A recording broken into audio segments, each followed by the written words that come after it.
tetap setia, mengandalkannya. Biasanya kalau saya ke Balikpapan dia yang bantu, temani, kasihan. Dia yang biasa uruskan ziarah bunga di kubur Panara mama papaku gitu.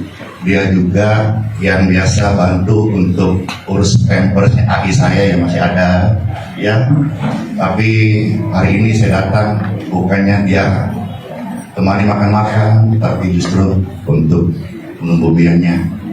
Lalu tadi saya ini fotonya kami 4 bersaudara. Dia yang paling pakai topi koboi ini, topi koboi. Jadi nomor 1 Pak Tony ada di depan. Ini nomor 1 Bapak saya baju putih. Nomor 2 Pak Denny yang pegang kamera bersama saya di Balikpapan. Nomor 3 saya ini, ya. Nomor 4 itu ini tadi Rominya pakai topi koboi nasi. Nomor Papa. Jadi di antara kita ini siapa ini? Jadi ini yang saya rasa sedih.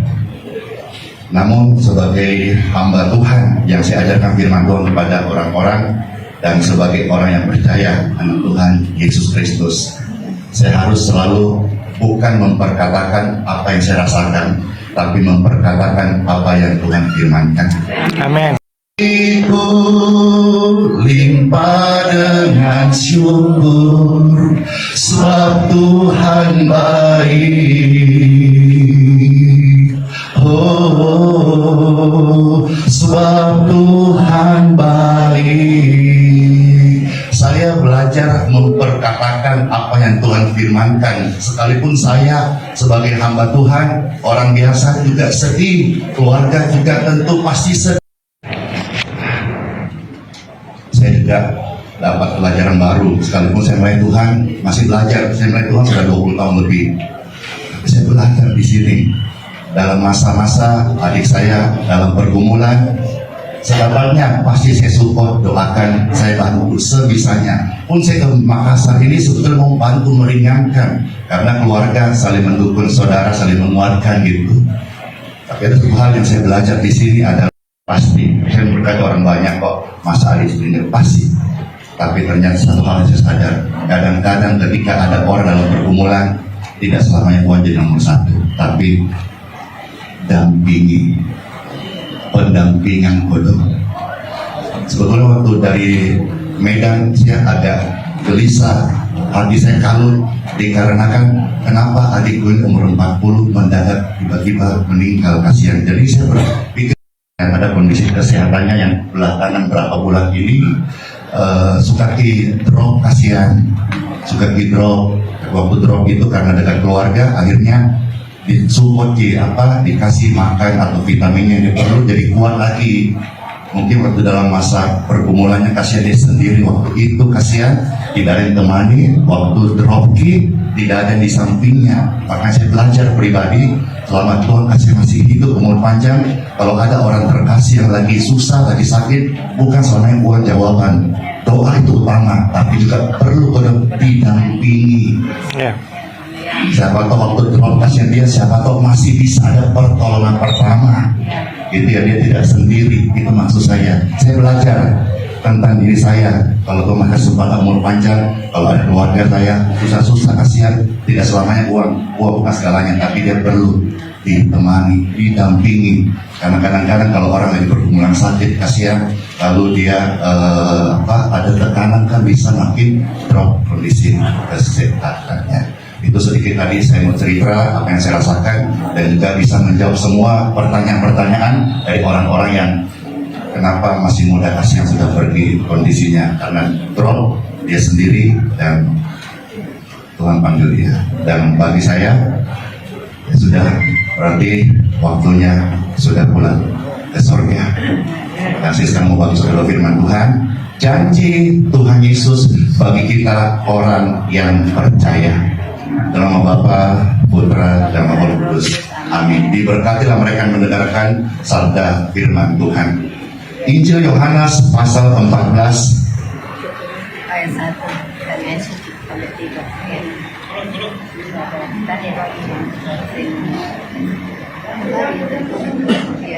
Injil Yohanes pasal 14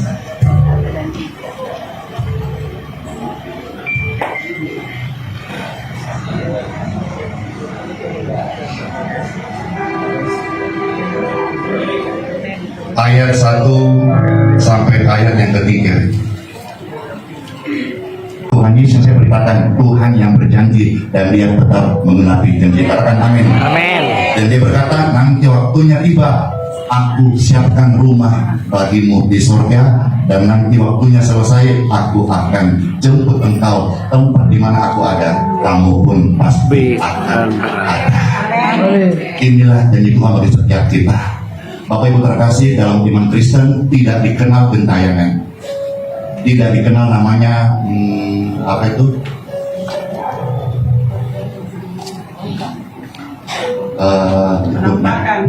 Penampakan.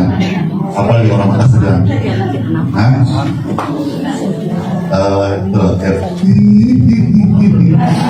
Apa itu? Dalam iman Kristen, Katolik, orang percaya tidak ada istilah itu.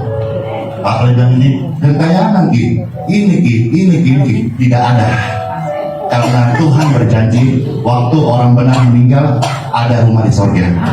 Amin. Nah, saya mau coba lihat beberapa kita kepoin dikitnya beberapa bagian kitab Wahyu. Bagaimana keadaan rumah kita nanti di sorga? Mau lihat ya? Mau. Pengen tahu nggak? Penasaran nggak? Penasaran. Mau tahu aja atau mau tahu banget? Tahu banget. Banget ya. Iya. Dan ini yang saya imani, saya ucapkan, Romi sedang mengalami.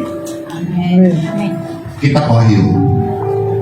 Kitab Wahyu pasal yang ke-21, kita lihat satu ayat saja. Wahyu 21 ayat 18. Jadi orang dalam Yesus, percaya Tuhan Yesus meninggal itu enggak gentayangan. Kenapa? Rumahnya udah jadi. Tuhan Yesus berkata bahwa orang Kristen yang meninggal itu satu, disebut beruntung. Hidup ala Kristus, mati adalah keuntungan.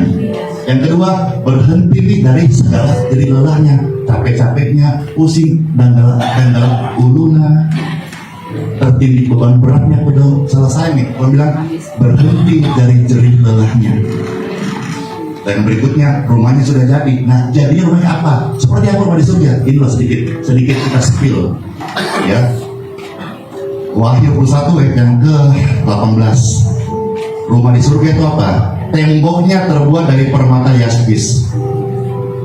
Rumah itu dalam kota, dan kota di rumah itu, atau kayak kalau Makassar apa kompleks, ya, perumahan. Di sana di kota itu sendiri terdiri dari emas tulen. Bayangkan, di kotanya itu semua emas dan kaca murni.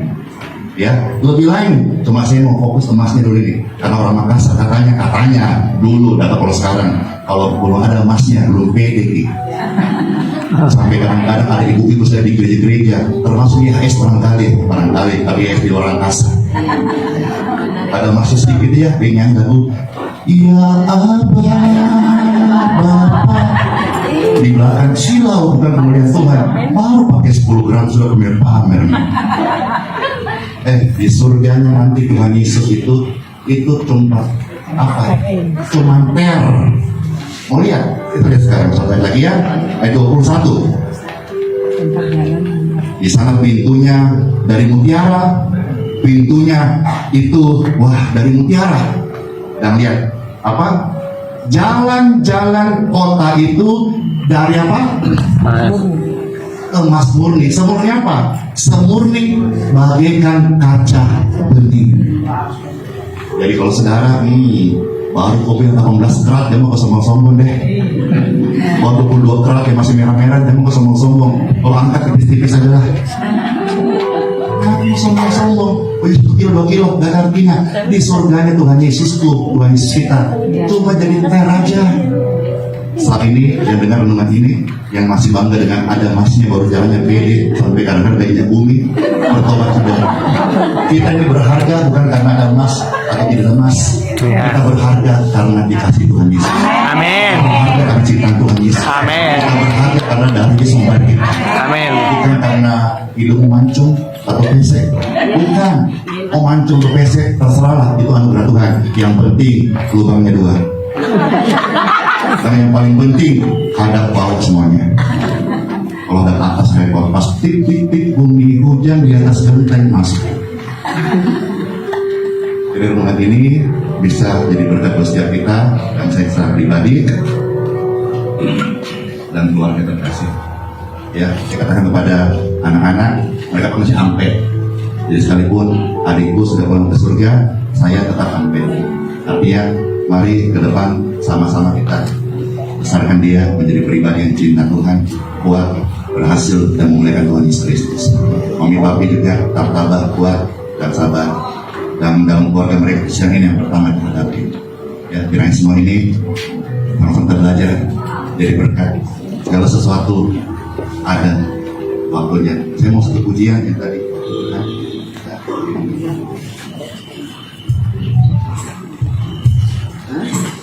Mari sejenak kita beri bersama-sama. Setia menyembahnya, segala yang terjadi di hidupku, janji Tuhan menghidupiku selalu ku yakin dan ku belajar percaya. Ada waktunya Tuhan, semua akan indah pada waktunya.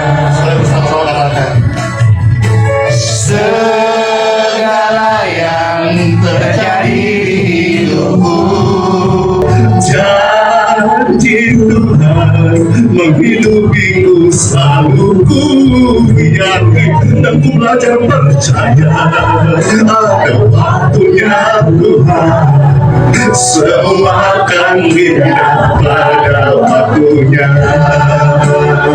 Segala yang terjadi di hidupku, janji Tuhan menghidupiku selalu yakin percaya. Ada waktunya Tuhan, semua akan indah pada waktunya. Segala yang terjadi di hidupku, janji Tuhan menghidupiku selalu ku yakin dan ku belajar percaya. Ada waktunya Tuhan, semua akan indah pada waktunya. Segala yang terjadi di hidupku, janji Tuhan menghidupiku selalu